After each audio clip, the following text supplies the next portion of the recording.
Hello, everybody. Back again.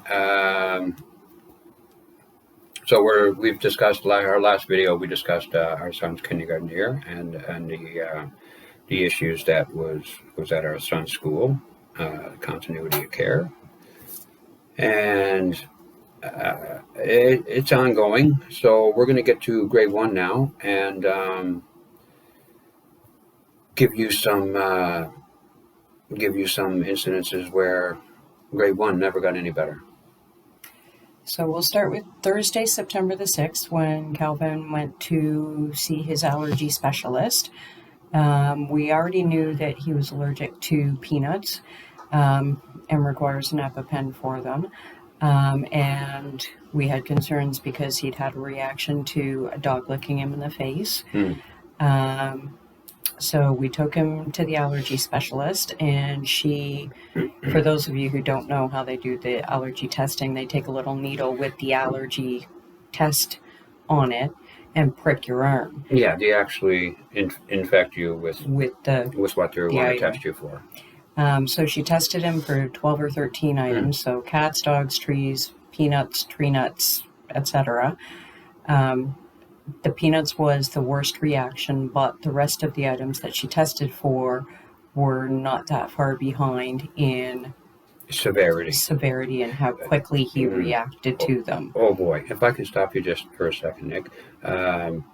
Usually when the specialists, when they prick you with what they're testing you for, they'll ask you to sit around in the office, for 10 or 15 minutes. They'll return to the office and have a check on the person who they're testing. So as she gave him the last little prick, she said she'd be back in a few minutes. So she turned to go to the door, and incidentally, she turned around and had to look at his arm. She says, "Oh my, that's quite severe." So our child has a severe reaction to everything that he was tested for at 12, 13. We have photos. It was nasty. It was so bad that we had to stay at the clinic for, I think it was a little more than an hour, just in case things got out of control, that we had to rush him to the hospital.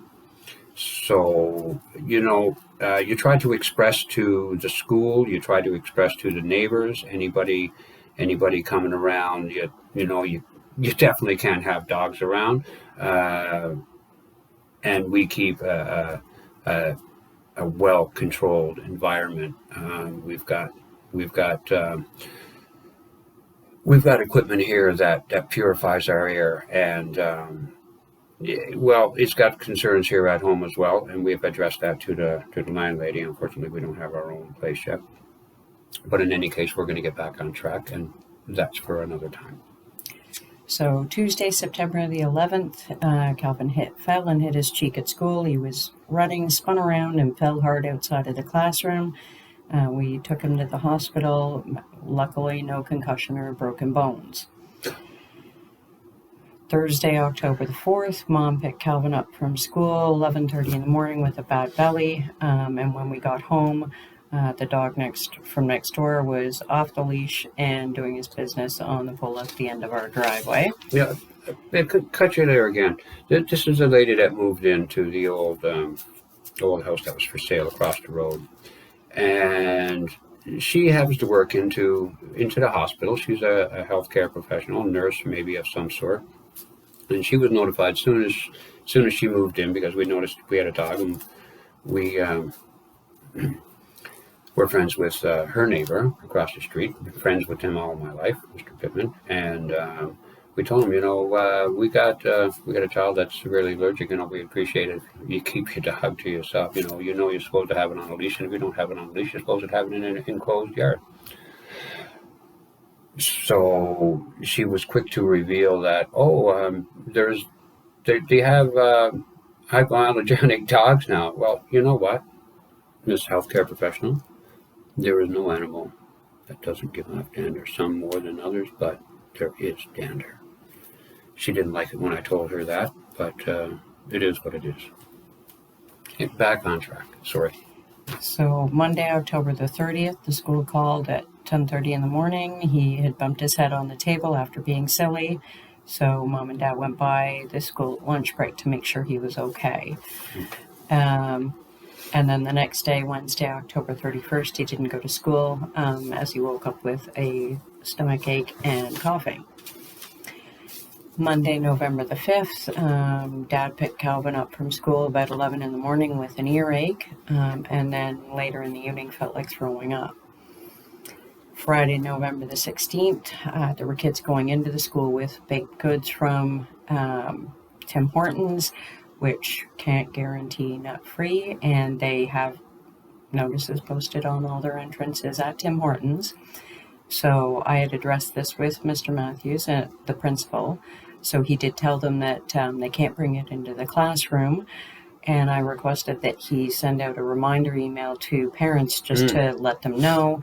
And his response was, well, I'm in the middle of reviewing report cards right now. I'll send it out next week.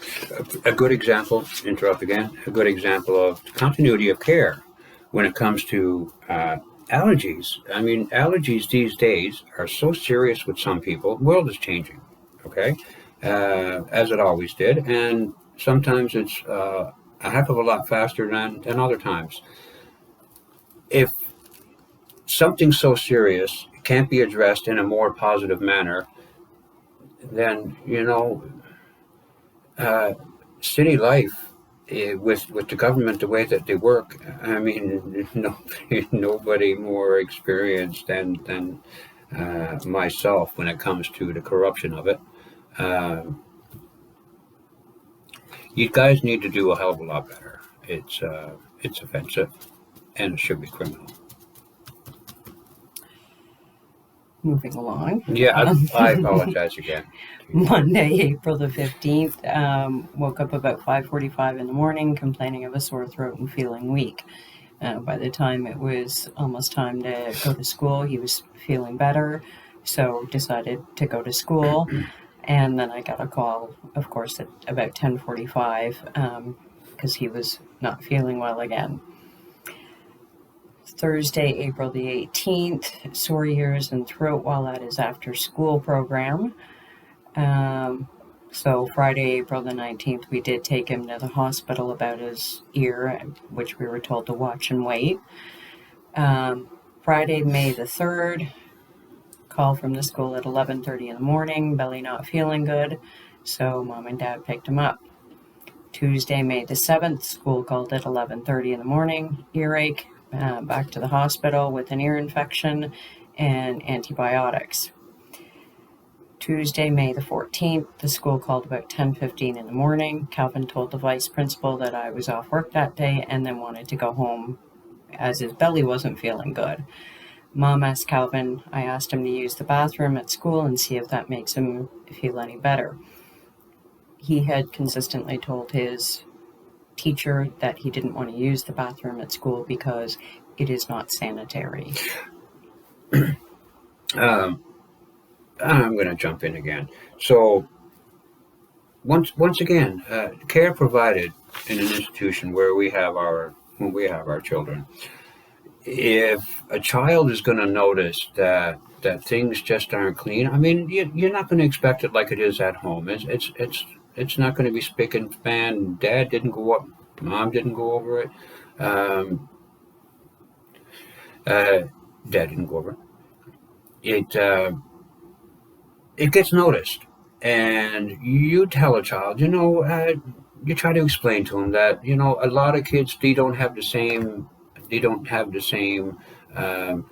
wonderful habits that other kids have. They don't wake up, they don't wash their hands enough, they don't try to keep things clean, they actually try to make a mess because it's fun to do sometimes. But when a child notices that their washroom at school is not clean, then there is a serious problem. So this is going to come to an effect when we talk about further with the COVID-19. It's a serious matter, and if a child, you tell them that, well, you don't touch nothing. You do your business. You either put tissue down where you need to touch if you need to sit, or Aim carefully when you when you stand, and don't touch anything with your hands. Use a little piece of tissue and use that as you throw it in the toilet or throw it in a wastebasket, and wash your hands vigorously. Well, Dad, the sinks and the knobs are dirty, so where what is your what is the cleaning standards for your washrooms? I mean, is it just once a night, or because it's a far cry from being okay? I, That okay, so that's that's is a great one. It's troublesome. I mean, kids are kids, like I said before. They're gonna have trying times. They're gonna have lots of fun. They're gonna have a wonderful learning experience. Everything is progressive, but when there's issues, a child can't learn to its full potential. So if that institution is not providing the same inadequate um, experience for each kid for their learning abilities, and only focusing on a small percentage that is showing potential to excel, and leaving the other ones behind because of whatever issue they may have, it's not fair. And you're falling much, much too short to have that many children in one class. 24 students in our son's class, and wonderful teachers. Don't get me wrong; it's they're fantastic. It's just I think it's maybe too much of an overload, and they can't deal with it as much as what they like. And then as soon as they turn their attention to there's some students that need maybe just that little extra help or a little more attention. So if you were fair with your time that you're spending with the children that is excelling quicker or faster than the other students, isn't it also fair that you spend equal amount of time with the children that actually need it? Hmm? Okay, so guys, that was grade one. uh, Maybe we worry too much as parents. Maybe we don't worry enough. Maybe we don't. Maybe we don't address it as often or as vigorous as what we should sometimes. But anyway, as loving parents, you guys have a great evening, and we see you next time around.